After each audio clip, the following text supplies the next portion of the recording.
नमस्कार न्यूज 27 ओडिशा रु आपनको स्वागत करुछि मो स्वप्ना।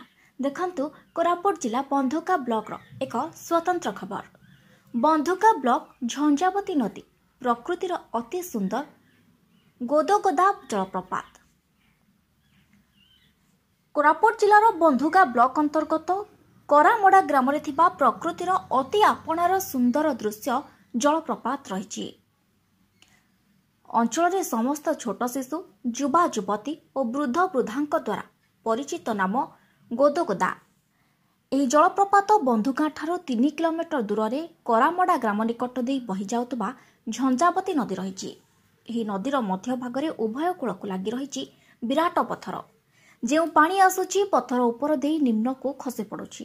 ବହୁଥିବା ପାଣି ଉପରୁ ତଳକୁ ପ୍ରାୟ 30 ରୁ 35 ଫୁଟ ରହିଛି।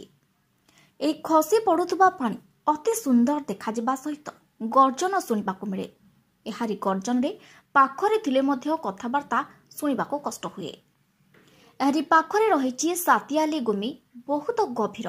ଲୋକଙ୍କୁ କହିବା ଅନୁଯାୟୀ ଏହାରି ଭିତରେ ବହୁତ ବଡ଼ ବଡ଼ ମାଛ ରୁହନ୍ତି ଏବଂ ଏହି ମାଛଙ୍କ ନାକରେ ସୁନାର ରିଙ୍ଗ ଥିବାର ବହୁ ବୁଢ଼ାବୁଢ଼ୀଙ୍କ ଠାରୁ ଶୁଣିବାକୁ ମିଳେ। ଏହି ଜଳସ୍ରୋତ ଗୋଦଗୋଦା ଓ ସାତିଆଲି ଗୁମି ଗଭୀର ଚଳୁଥିବା ସ୍ଥାନ। ଚାରିଦିଗରେ ନୀରବ ଘଞ୍ଚ ବଣ ଜଙ୍ଗଲ। ଦିନର ସବୁ ସମୟରେ ବହୁ ପକ୍ଷୀ ଉଡ଼ି ଆସନ୍ତି। ଅତି ସୁନ୍ଦର ଶବ୍ଦ ରାବ ଶୁଣିବାକୁ ମିଳେ। ପ୍ରତିଦିନ ଯିଏ ଚାହିଁଲେ ଯାଇ ଭୋଜି କରି ଫଟୋ ଉଠାଇ ନାଚ ଗୀତରେ ଉପଭୋଗ କରିଥାନ୍ତି। ଯିଏ ଏହି ସ୍ଥାନକୁ ଆସନ୍ତି ସୁନ୍ଦର ଦୃଶ୍ୟ ଜଳପ୍ରପାତ ମଧ୍ୟରେ ମଜି ଯାଆନ୍ତି ଓ ନିଜ ଘରକୁ ଫେରିବା ସମୟରେ ନିଶ୍ଚିନ୍ତ ସନ୍ଧ୍ୟା ହୋଇଯାଏ। ଏହି ଜଳପ୍ରପାତ ଠାରେ ଝୋଡ଼ିଆ ଗୋଷ୍ଠୀର ଲୋକମାନେ ଜାଲ ରଖି ଉପରକୁ ଡେଉଁଥିବା ମାଛମାନଙ୍କୁ ଧରିଥାନ୍ତି।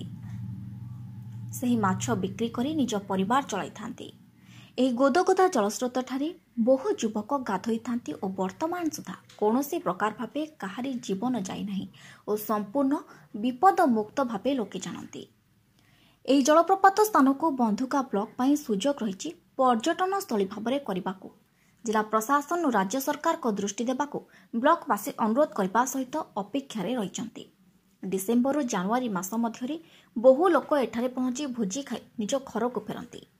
यह स्थान में निकटस्थ आंध्र प्रदेश विभिन्न गाँ ठारू लोक मैंने आसती।